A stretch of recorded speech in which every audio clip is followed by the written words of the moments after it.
This afternoon, as Dick alluded, we have a chance to also welcome back another one of our own fellow alum, Michael Kaiser, who's president of the Kennedy Center. Michael and I actually met for the first time when both of us were in different paths of our professional careers.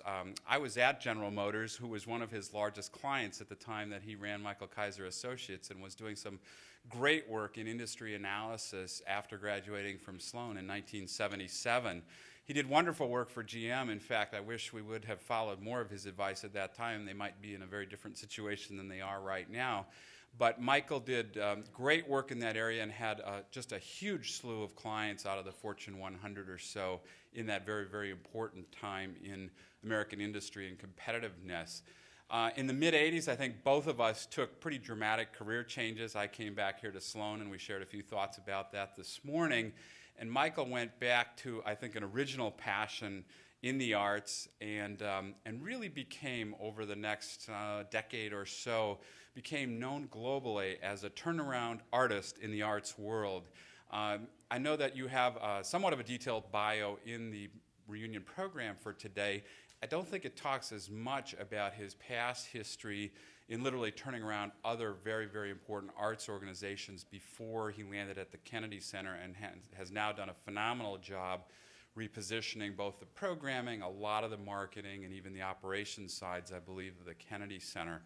We welcomed Michael back here for the Dean's Innovative Leaders Series, the series that our team runs that I mentioned this morning a couple of times, in 2005, and I believe it might have been your first visit back to campus in 27 or 28 years, whatever the math works out to be since 77 graduation.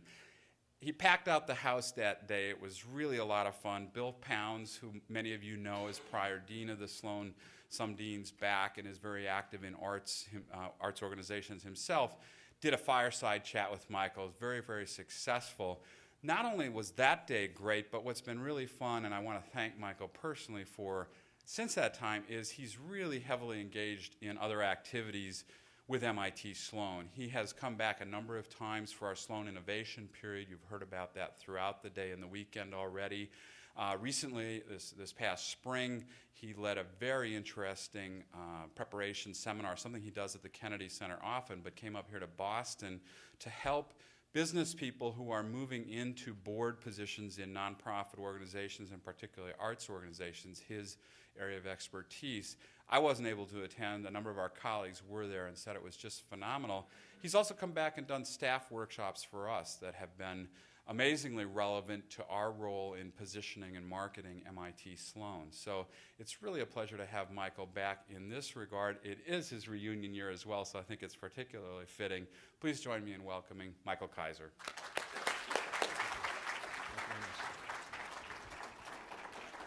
Thank you very much, Dave. It's great to be back here. I do feel a little bit like the black sheep of the family, having taken seriously all the things we learned about running large corporations, but rather entering the world of the arts. I've spent the last 22 years of my life working in the arts, and I wanted to talk today about a little bit about why I work in the arts, and then also what I found interesting and what I've learned from my work in the arts that might be relevant. I've been extremely interested in studying why running arts organizations are so difficult. And they are very difficult to run. And the first reason why they're so difficult to run is because, unlike the for-profit sector, where measuring success is extremely easy, it's in the words for-profit. In the not-for-profit sector, all we know is what we're not for, but we're not quite sure what we're for. And in every planning class, you always took out mission. But in the arts, really, and in all the not-for-profit world, the notion of mission is truly important because it tells you how you're going to measure success. And there's so many different notions, even within a small arts organization, how you're going to measure success, that really making that very clear and very, very transparent to everybody involved with the organization is truly an important factor. And it's also one of the great joys, because in the not-for-profit sector, you truly get to determine your own mission for your organization, and you truly get to pursue that mission exactly as you wish to pursue it, without so much concern for measuring profit or bottom line. The second major challenge of running an arts organization is an economic problem. And that is, unlike most industries in which most people participate, it's virtually impossible to improve productivity in the arts. In the banking industry, in the steel industry, in the auto industry, you improve productivity. That's how you cover inflation. Every year costs go up, but you try and get more productivity from your workforce. And by getting more productivity, you get to cover the costs of inflation. Unfortunately, there are the same number of people in Hamlet as when Shakespeare wrote it, the same number of people in Don Giovanni as when Mozart wrote it. Symphony orchestras don't get smaller and smaller year in, year out. So we can't improve our productivity. And as a result, we suffer from inflation. So costs go up, but we can't cover those costs by making our people more productive. And that's a very central economic issue that we face that makes the arts more difficult. So my career has been more difficult than if I had had it 30 years ago, but those who come 30 years from now will have a more difficult time because we never really improve our productivity. And then the third key challenge in the arts that has been going on, again, for a long, long time, is that once we select a theater or once we build a theater, we truly limit and constrain our earned income. That is, the number of seats don't change. So when we build a theater and it has 1,200 seats, that's the number of seats, and that's the number of seats we can sell for a live performance. I remember one of the companies I ran was the Alvin Ailey American Dance Theater, which is a wonderful African-American dance company.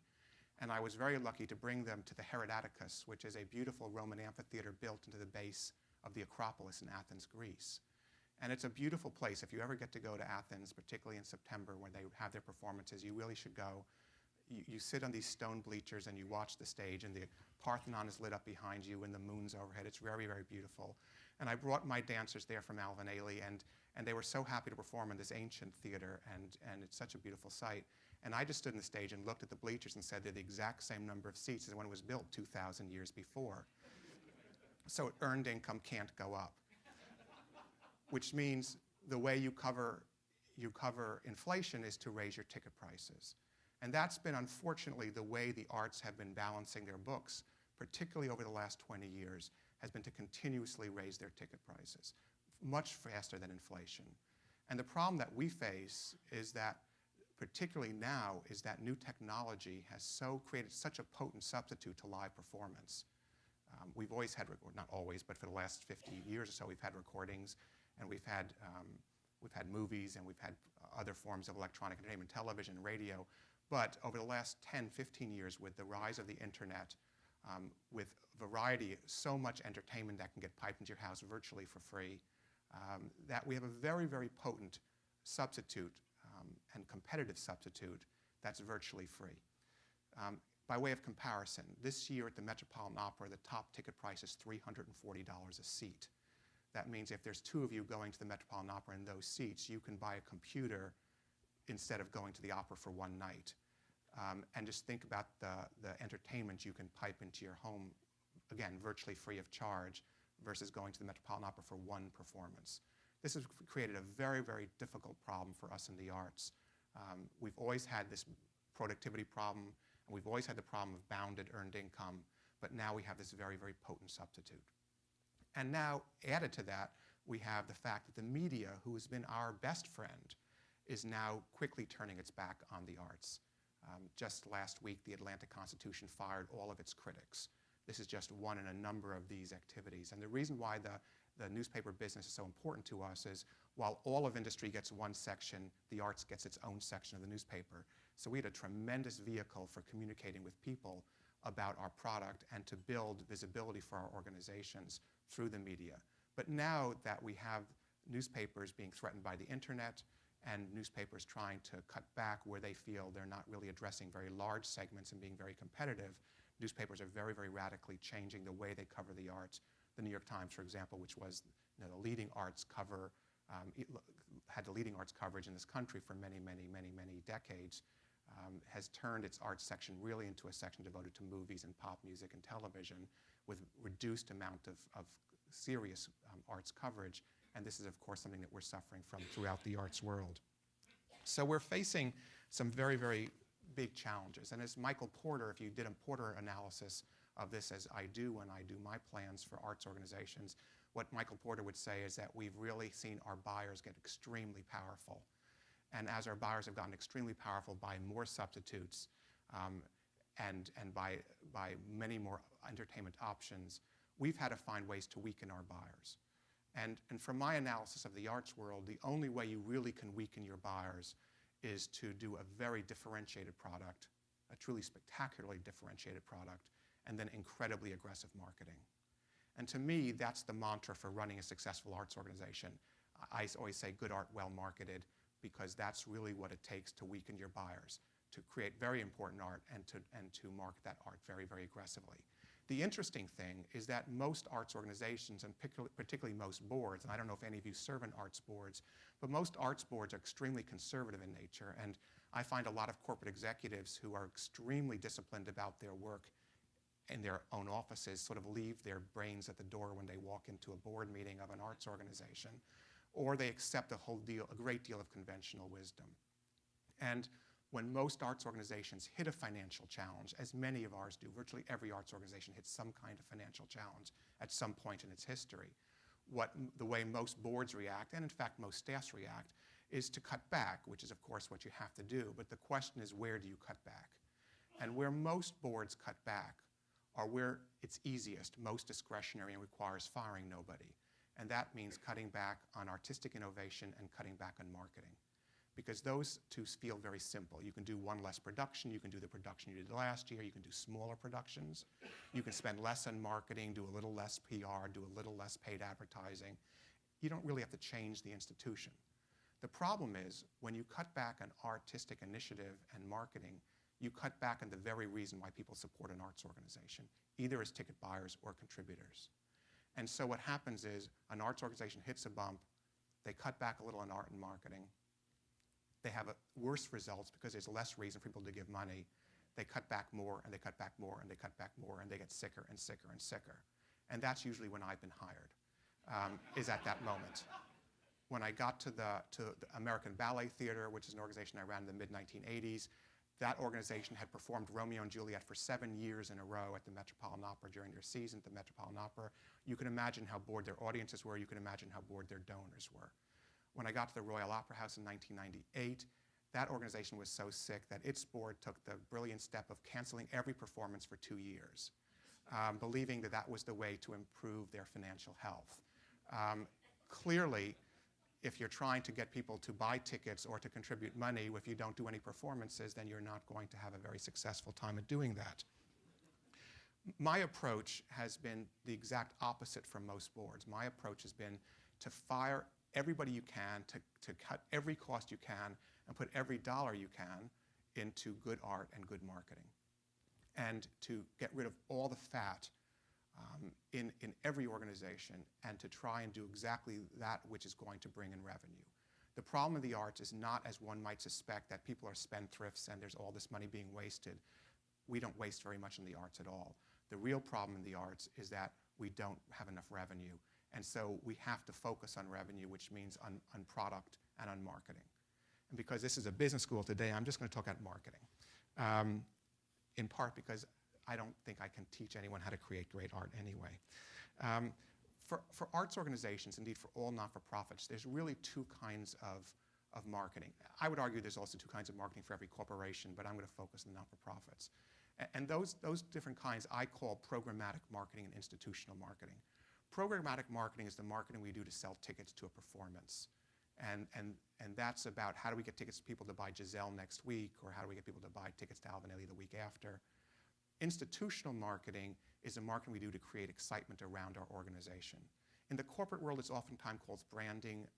I don't like the term because branding has come to mean, I think, in the arts world, branding has come to mean business cards and logos and taglines, and I frankly don't think anyone buys tickets because of a logo or a tagline.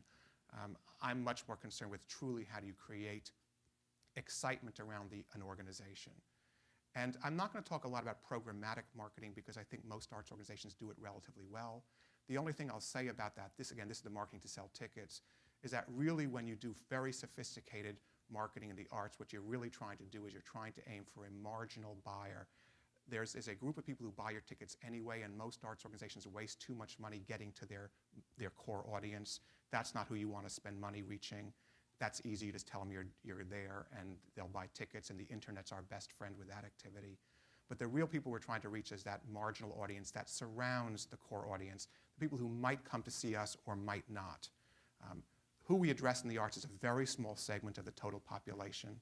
And so we really have to be very, very efficient of our marketing resources and try and reach just that segment of people. And it's a relatively small segment in any city, but they're there. People who might come to your performance, or they might buy a dinner, or they might go to another kind of entertainment option, or they might stay home, but they have some interest in what you do.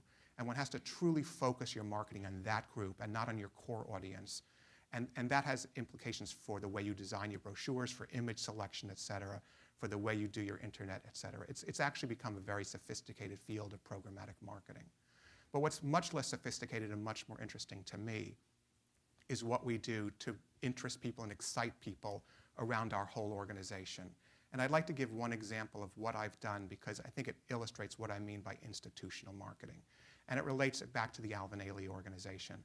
When I got to Alvin Ailey in 1991, we were virtually bankrupt. We had a deficit of $1.5 million, which doesn't sound a lot to you if you're in the corporate world. But if you don't have $1.5 million and you're a not-for-profit world without any buffer or any resources, it's a lot of money. It's a lot of cash. And this was an organization that couldn't make its payroll, and its dancers were threatening to strike, and its crew was threatening to strike, and it was a very, very dismal situation. Shortly after I arrived at Ailey, the author Alex Haley died. You'll know Alex Haley is the author of Roots. There is nothing that relates Alvin Ailey to Alex Haley, except they are both very large African-American men. But when Alex Haley died, I got dozens of letters of condolence because people thought Alex Haley was Alvin Ailey. And that told me I had a very serious marketing and image problem. And so I put in place, over a 2-year period, a very dense institutional marketing project, which I'd like to tell you about, because to me it illustrates what can be done with a not-for-profit organization. And we'll start in December of 1992 with this 1 year of activity. In 1992, it took me 2 years. I started in January of 91, but 2 years later, I got our company on the Phil Donahue show. Now, most of us are old enough to remember Phil Donahue, and for the very recent graduates, he was before Oprah. And we got a full hour of the Donahue show, which was very exciting for us. The dancers danced, our artistic director, Judith Jamison, spoke. We had an hour, we had 18 million viewers, which far exceeded the total number of people who had seen the company since its first performance in 1958. The truth about marketing is that we live in such a dense world, there's so much media, there's so much information, that the impact of any marketing activity is very, very slim, and the half-life is very, very short, to use an MIT expression. So that you have to do a lot of it. So if we had just done the Donahue show, and in most cases, most arts organizations get a big hit like that, and then they relax. But the problem is people forget about it a few days later. So that was the first salvo in our marketing program. The second was in January of the next year, a month later, January of 2003, of 1993, excuse me, which was Bill Clinton's first inauguration. I had learned from media just after he was elected that he was planning to have a big gala performance the night before his first inauguration. And through a board member of mine at Ailey's, I found out who was responsible for the inauguration, who was Rahm Emanuel, who's now a very important congressman. And I called Mr. Emanuel and said, you know, I want to get Ailey on this gala. And he then put me in touch with the producer of the show, and I called the producer of the show and said, I want to get Ailey in this gala, and the guy said, no, you can't do it, you know, we're not interested. And I said, why not? And instead of just saying no, he then made the mistake of having to find an excuse. And so he said, it's because you don't do anything that's short enough, we'd only give you 3 minutes. Well, that gave me the opening I needed. And I found a work that was 3 minutes, that I could make 3 minutes long, and I went back, and he said no, and we went back and forth for a period of weeks, and then eventually I just shamed him into putting us in the gala. So we were the only not-for-profit organization on this gala, and we had 88 million people watch that television show, which was very, very exciting for us. I also, this was a program with Michael Jackson, Barbra Streisand, Fleetwood Mac, Aretha Franklin, and I told my dancers, who were the only ones in costume, because they were the only dancers, I said, for the final tableau, you work your way and worm your way to the front, because I knew this would be the picture that would hit the newspaper. So in every newspaper, in every magazine, Time Magazine, Newsweek, Life magazine, every newspaper, there were my dancers in their yellow costumes standing next to everyone else in their very bland gowns, sticking out. So that was a very big hit for us. That was the month after Donahue. 2 months later, in March of 1993, we opened an exhibition about the Ailey organization at the Smithsonian Institution. And this was a very important exhibition that showed the history of the Ailey organization and how we had come from these extremely modest roots to become a very famous dance company. And it gave us another thing to talk about with the press and another way for us to excite our donors, another way to impress the world. So that was in March, 2 months after the inauguration. 4 months later, in July of that year, July of 1993, we did a free performance in Central Park. It turned out this was our 35th anniversary year, and just by coincidence, it was the 35th anniversary of Philip Morris's Giving to the Arts. Philip Morris is the largest dance sponsor in America, or had been. It's ending next year, actually. And so I went to the president of Philip Morris and said, you've given money to the arts for 35 years. It's our 35th anniversary. You've been a big sponsor of ours. Let's celebrate together in Central Park. You pay for the performance. We'll do the work, and we'll get lots of publicity. 35,000 people came to the performance. CNN covered it, put it on HNN every half hour for 24 hours. So there were 48 international hits on television. Very, very big coverage for an arts organization. Again, 4 months after the Smithsonian got a lot of coverage. That was 3 months after Clinton's gala. That was 1 month after Donahue. The next month, in August of 1993, Rudolph Giuliani, the mayor of New York at the time, renamed our street Alvin Ailey Place. That was another big round of press in New York City. And then 3 months after that, in October, 2 months after that, in October of 1993, 2 books were published about the Alvin Ailey organization. One was a book of photographs that had been created by one photographer who had been photographing the company since its inception in 1958. And the other was the autobiography of our artistic director, Judith Jamison. And it helped that her editor was Jackie Onassis, so there was a whole round of press around that. And then the next month, in December of 1993, 1 year after Donahue, was our 35th anniversary celebration and gala performance, and we had Al Jarreau and Dionne Warwick and Jesse Norman and Denzel Washington and Anna Deavere Smith and Maya Angelou all participate in the gala performance, which raised a good amount of money. All of those activities, from Donahue through the gala, created a very, very potent and exciting vision of the Ailey organization. None of those activities cost us a penny. They were all either sponsored or were free. But each one separately was exciting, but taken together, it just changed the way, particularly New Yorkers, because we are a New York organization, even though we perform internationally, viewed the Ailey organization. In 1992, the Ailey organization in private fundraising raised $1.7 million. By the end of 1993, in that year, we raised $3.4 million. We exactly doubled our fundraising. We also were able to completely restructure our board. In 1992, no one wanted to be on the board of Alvin Ailey. We were a rapidly going bankrupt dance company. By 1993, our board was completely restructured. We had the chief financial officer of American Express. We had several other important New York donors. We were just about to get Joan Weil, who is the wife of Sandy Weil. And again, we completely restructured the board of the organization because we completely changed the way the Ailey organization was perceived. This is what I mean by institutional marketing. It has nothing to do with selling tickets. It has to do with how does one create excitement around your organization. A lot of it comes from programming. A lot of it comes from special events. But when you do this kind of marketing, you absolutely change the way an organization is perceived. Since that time, since the Ailey organization, I've mounted very similar kinds of programs at American Ballet Theatre, at the Royal Opera House in London, and now at the Kennedy Center. But in each case, I'm using the same kind of techniques. I'm using ways of building real visibility for an organization that don't necessarily relate to the base product. And we've found this to be a very, very successful way of building our funding base, building, coincidentally, our ticket sales base, even though we're not aiming at ticket sales in this activity. And it's been a very, very exciting process to watch this help bankrupt organizations turn around. Or in the case of the Kennedy Center, which wasn't a financially bankrupt organization, boring organizations turn around and become much more potent and much more vital in their communities. So as I have been doing this work, I've also been able, fortunately, to keep my finger in the corporate world. While I was running American Valley Theater, I was also the chief strategist for Ernst & Young. So I've been able to see if some of these kinds of approaches also work in the corporate world, and I actually believe they do. I believe that corporations can do a lot more than they do, particularly corporations that aim for large, that have large clients.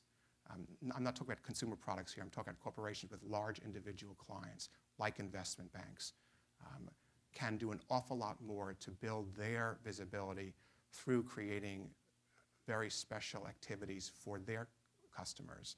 And I've been working on that to try and marry the arts with my corporate clients, and have been very, very fortunate to be able to create very large fundraising opportunities for my organizations, but also very large marketing opportunities for the corporations, because we believe we can create very, very exciting opportunities for their customers.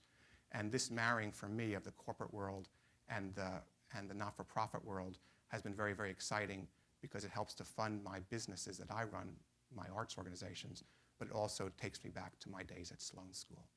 So thank you very much for listening to this. I'm happy to answer any questions any of you might have about any of these topics or about any of your not-for-profit experiences. Anybody? Yes, sir.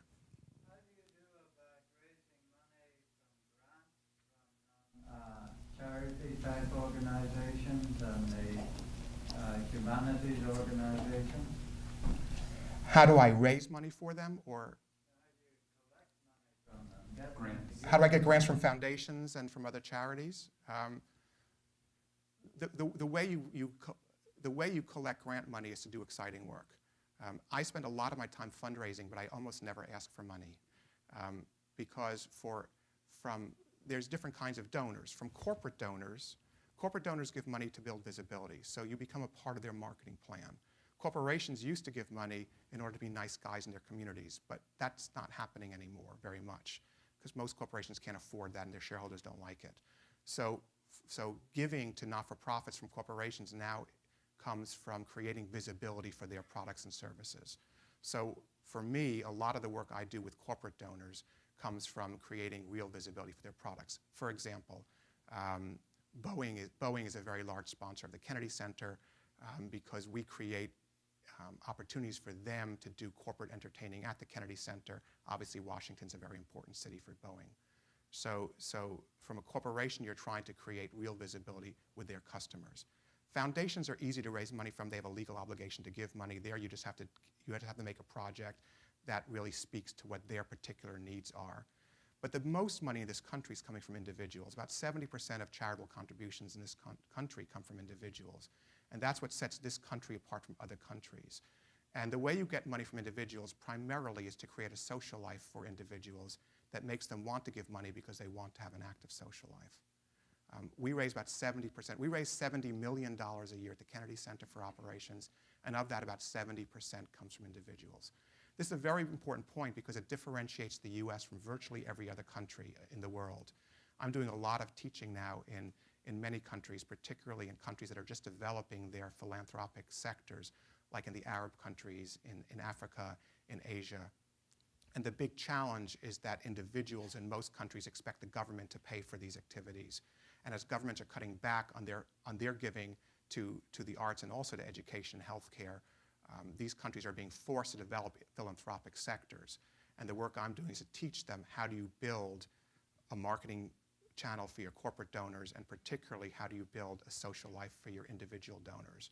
And we're starting to see success in countries as diverse as China and South Africa and Egypt for doing this exact kind of activity. And it's a very, very interesting work that we get to do. Yeah. What do you mean by social life for your donors? Sure. What do you do at the Kennedy Center? Social life means special performances, special events, special dinners. At varying levels of cost and varying levels of activity. Every night's, one of the great things about the performing arts is it is a social activity. But we create special performances and special events. The largest one at the Kennedy Center is something called the Kennedy Center Honors, where every year we honor 5 great performing artists. It's according to Business Week's last survey, the hottest charity ticket in the world, which we like, because corporate America meets Broadway, meets Hollywood, meets Washington power. But you create these events that people want to come to, and that makes them want to support your organizations. That's for some of the people. Not every donor feels that way. There are certainly a very large group of individual donors who give because they truly love the work you do. But frankly, it's not the largest portion of the way we collect our money. Yes, sir. Yeah. Since you graduated, and most of us graduated from here, tax rates have come down. How dependent are these organizations on the level of tax rates given the way they're generally promoted as tax deductions? Right. If you have to depend upon the tax deductibility to make yourself attractive, you're probably not going to do very well. It is definitely true that in this country, because of tax deductibility, it's more attractive to give to the arts than in other countries. And I'm constantly asked that when I travel around the world, like, you have a tax deduction in America, we don't have it here, why should we give to the arts? My response is always, well, our marginal tax rate's about 30%, so in the US, it's not free to give to the arts, but instead of giving $100, you're really only giving 70. So I say, if you're really rich in South Africa, just give 70%. If you were really rich in America, and you're even. It doesn't make it free, it makes it more attractive. I don't believe that's why most people give, although it is true that most of the gifts come in November and December as a year is ending. So people are doing it as part of their tax planning, but I don't think it's the major reason why people are giving. Yes, sir. What about the potential demise of the estate tax, where really big bucks are involved? Yeah, there's trillions of dollars changing hand right now from one generation to the other, and we certainly hope to get our share. What is true is that what I find from the mega rich, and I work with a lot of them, is that they don't want to leave all their money to their kids, estate tax or no estate tax. They're happier not giving it to the government, but they don't mind giving it to me. So I don't think it's going to have a dramatic impact on the way people give. Again, if the only reason people are giving you money is because they're trying to escape taxes, they're probably not going to give it to the arts anyway. The reason why people give to the arts as opposed to other forms of philanthropic endeavor is because they feel some connection or some excitement around that, or because they're trying to build status. And one of the easiest ways to build status is through major contributions to visible organizations. It's another reason why the institutional marketing is so important, because if you make your organization visible, then those who are looking for visibility are much more comfortable giving you their money. Yes? Down to tier 2 and 3 offer companies? Or? Absolutely. My first job in the arts was running a ballet company in Kansas City. And if you ever try to sell ballet in Kansas City, let me tell you, it's not so simple. Now, ballet in Kansas City, you don't have access to Donahue and you don't have access to Clinton, absolutely. But you have access to other things. In Kansas City, for example, I put on my board the anchor of their news from their NBC affiliate. His board dues was not a contribution. His board dues was putting me on the air 4 times a year for 5 minutes at a time. They had a local TV show in the morning that business people tended to watch as they were getting ready for work. I got on 3 times a year for 20 minutes at a time.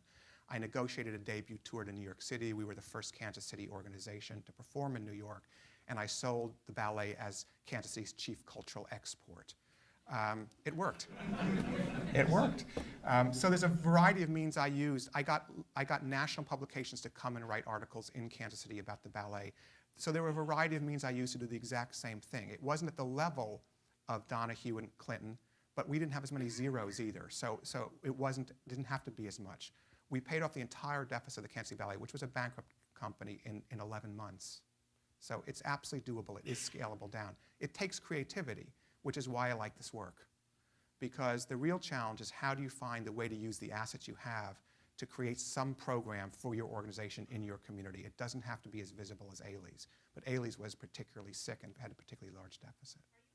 Are you full-time employed at Kennedy Center? Do you have time extra? I am full-time employed at the Kennedy Center, but a lot of my work now is teaching smaller arts organizations. I run programs I'm particularly interested in arts organizations of color. I run a program for African American, Latino, and Asian American, Native American arts organizations I've been doing for 6 years.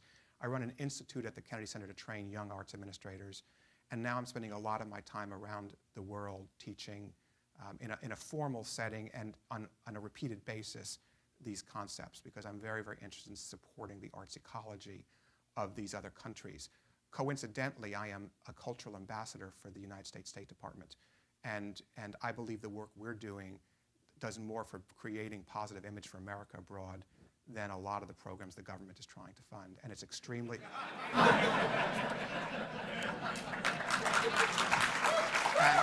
I didn't mean that in an obnoxious way. I really didn't mean that in an obnoxious way. But it's also extremely inexpensive. It's taking American expertise and sending it abroad. It's an airplane and a hotel. And when you support local cultures in a country like Syria, where I'm working now, or Saudi Arabia, where I'm working now, when you support their local culture, what you do is you make a very, very big gesture towards towards that country. And so I think it's a very, very important work for us to be doing right now in this country. Yes, sir. Huge difference between, in Europe, the price per seat, the accessibility for the general population to experience the arts versus here. Is there any trends or things? Yes. The question was, for those who didn't hear, isn't Europe very different in terms of accessibility of arts, et cetera? Again, most other countries, the arts were supported by the state. There were central organizations that were supported by the state. There would be a state opera, a state ballet, a state symphony, a state theater. Ticket prices were much lower because they were supported by the state. But the world is changing. European governments are cutting back on their art support very, very radically. Not everyone uniformly, but the trend is there. France, Germany, Italy, sort of the hallmark countries where government support was so extensive are cutting back 2, 3, 4, 5% a year. And we're seeing real problems in the arts sectors in these countries because there hasn't been a philanthropic base or a philanthropic culture that's been developed. And so that's why the expertise of Americans is so much in demand. And if any of you are looking for a second career, becoming a fundraiser and moving to Europe is extremely remunerative at the moment because there's a tremendous fear of all of the arts organizations, educational organizations, and healthcare organizations because they do not know how to take up and make up for what's being cut by the governments. Do you see the access to the arts becoming... It's better here because we have more organizations, because our system has allowed little organizations to be created and to be funded by private citizens, private corporations, and foundations, whereas in the rest of the world, the government tended to select 1 or 2 or 3 organizations to support, and that meant access actually was less.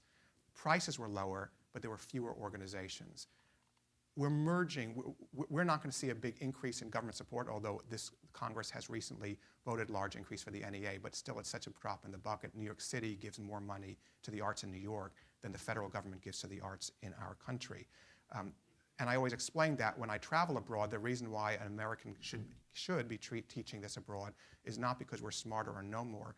It's because our country was founded by people who thought music and dance were evil, the Puritans. And so we never had the central government support for the arts. Coincidentally and luckily, it supported a system, it created a system of private support that I think actually ends up with a healthier ecology than what you have now in the rest of the world. Yes, sir. I have the mic. At the beginning of your talk, you had described the new media as competition for ticket sales to live performances.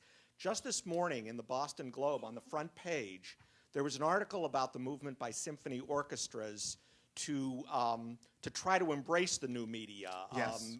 I think it mentioned the Boston Symphony, the Chicago Symphony, the New York Philharmonic, all starting their own music labels and distributing recordings over iTunes and the internet, filming live or taping live performances. The Metropolitan Opera is now in movie.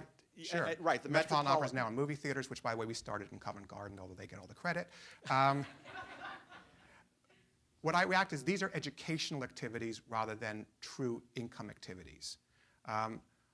The demand for this product is still small. You're going to read numbers of hundreds of thousands here and hundreds of thousands there, but compare it to one album by a pop star, and it's trivial. And the problem is for-profit corporations lose interest in serious arts incredibly quickly when they see the numbers involved. And so organizations are now doing it themselves in order to build up their visibility, which I think is a wonderful thing to do. The problem is many boards are mistaking this for an income generation activity, which it won't be.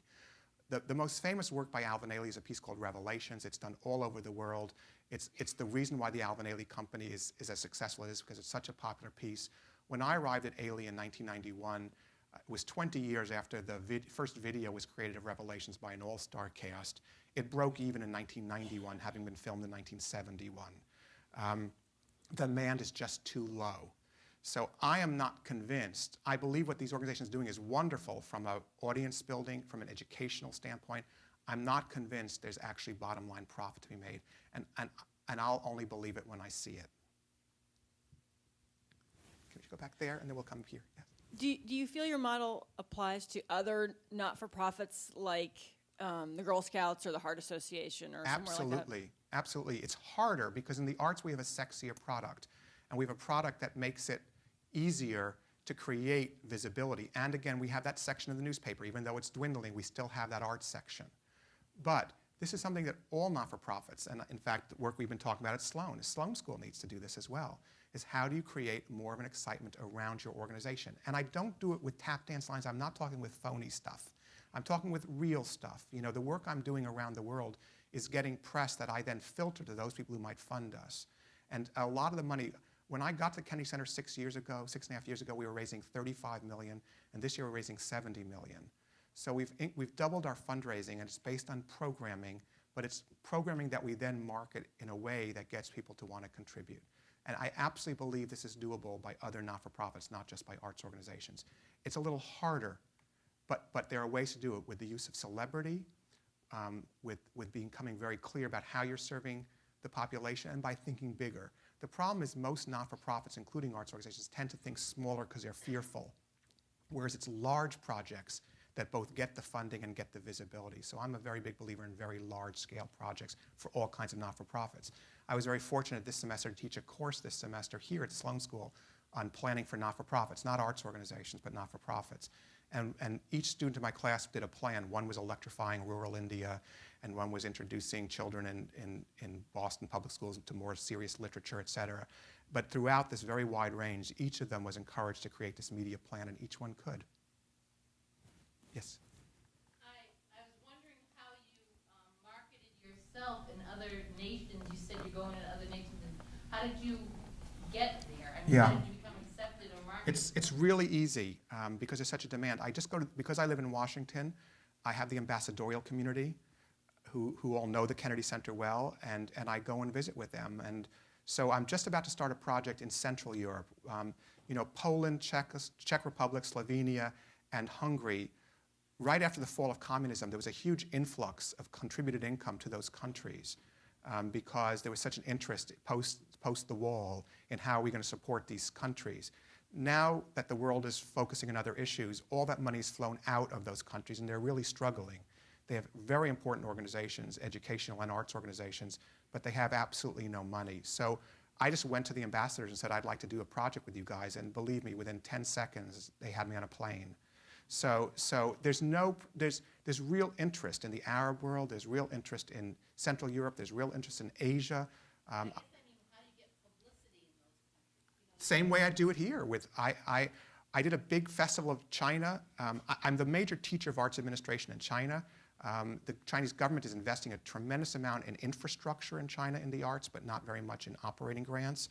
And so there again, they need to learn how to raise money. Part of what I did was I did a big festival of Chinese culture at the Kennedy Center 2 years ago. We brought 900 performers from China to Washington to perform for a month. China sent 60 journalists full-time for a month just to cover this and had daily reports throughout China about the festival. So we created already a base of interest that way. But I keep going back, and every time I go back, I do press. And there's a tremendous interest in the press around the world in culture and how cultural organizations will be supported. And they find it sort of weird that here's an American coming to teach. And so that itself becomes a notion. Just 3 months ago, I was in Egypt. I had 140 Arab arts leaders from 17 Arab countries coming to study with an American Jew for 3 days at Arab League headquarters. It was sort of astonishing.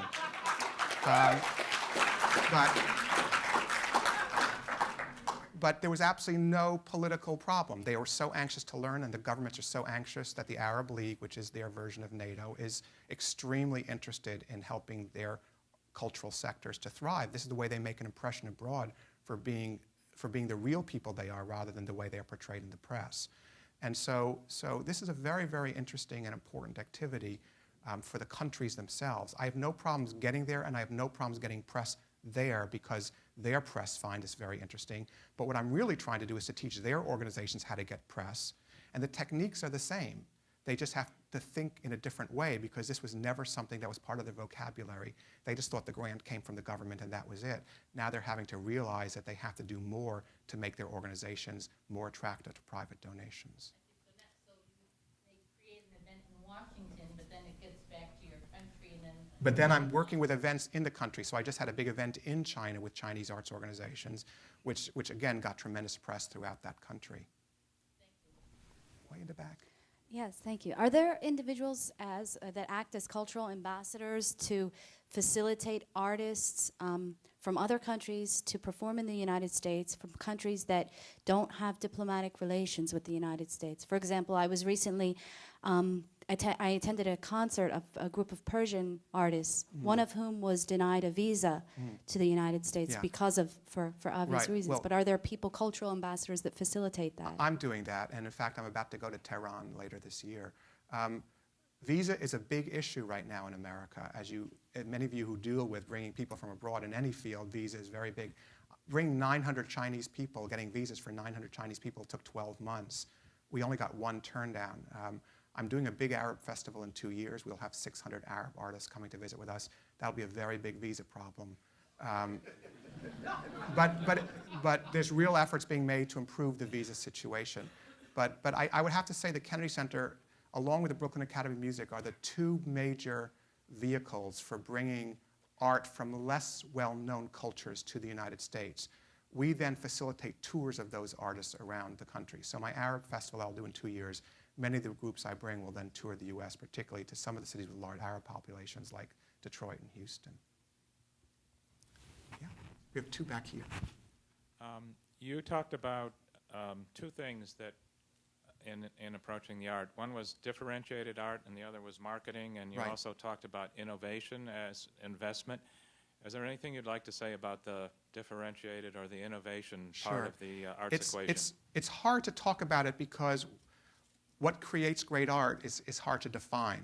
The one thing I'll say about it is this: the notion that television has embraced about taking something that's successful and copying it only works for a very short amount of time in TV and virtually never works in the serious performing arts for very long. And it's one of the reasons why, counter to every other arts organization, arts manager I know, I don't believe in audience surveys. I never ask an audience what they want to see or hear, because I believe that is what is supposed to be my expertise, is picking something that they may want to see or hear, rather than just trying to do what they think they want to see or hear. And so really what we're trying to do is to do work that's extremely important, and work that is not unusual for unusual sake, but work that is specific to the performing artist. I can't tell you how it's done because I don't think anyone can tell you how great art is created, but you know it when you see it. It's what someone said about pornography, you know. But I will say that where a lot of arts organizations are falling down, I did a lot of public speaking right after 9/11. I ran the Kennedy Center starting in January of 2001, so I was there right after 9/11. And it was very, very disturbing to me to see so many arts organizations pull back on their creativity and pull back on their innovation and their risk-taking after 9/11 because they were afraid they were losing their audience. And the truth is, when you pull back on risk-taking, you pull back on your revenue stream, which is why the arts are suffering today. It has nothing to do with the fact that people aren't going out. It's the fact that people have gotten too risk-averse in the creating of art. So I'm a very big believer in a very diverse, very wide range of art, but a very risky art as well.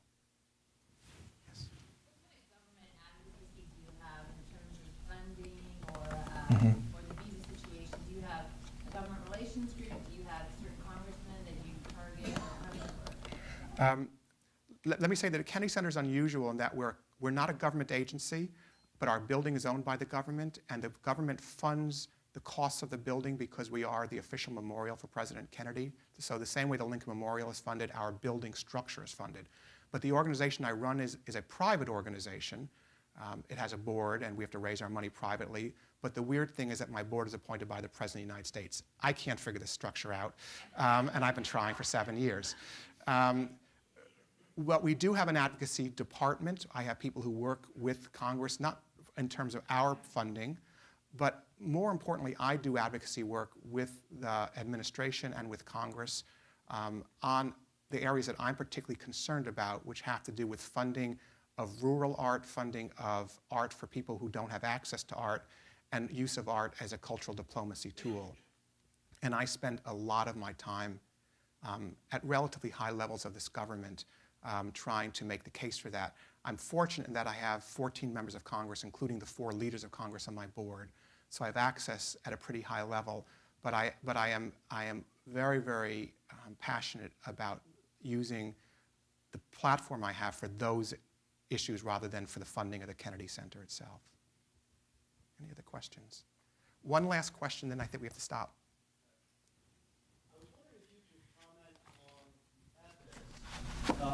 Working with a non-democratic government like China or Saudi Arabia support the arts in their country. Right. In these countries, when economic development preceded democracy, it was supposed to lead to democratic reforms, and it doesn't seem to. I'm wondering, does your work help bring about reform through openness of expression, or does it help prop up a government that is not democratic? It's a really good question. It's something I have to think a lot about, obviously, before I select the places I'm going to work. I believe, first of all, I'll never work in a country where they won't let me work with both government and non-government organizations. So in every country in which I work, I'm working with the non-government organizations as well, the ones that are not sponsored by the government and aren't beholden to the government. And I believe that by working with those organizations and making them strong, for example, one of the organizations I was working with is a art gallery and a women's art festival in Syria that has been constantly closed down by their government. But I believe by making those organizations strong, you actually spread democracy rather than hinder democracy, because you're allowing voices to become more potent because they're better financed. And a lot of the problems of the dissident voices in lots of countries is that they have no access to capital, no access to money. And if you teach them how to get that access, I think you actually strengthen the democratic process rather than to diminish it. But it's a really important point. Thank you all very much. It's great to be back here. I appreciate your time. Thank you, Dave. Thanks so much. I really, really appreciate it. Thank you so much.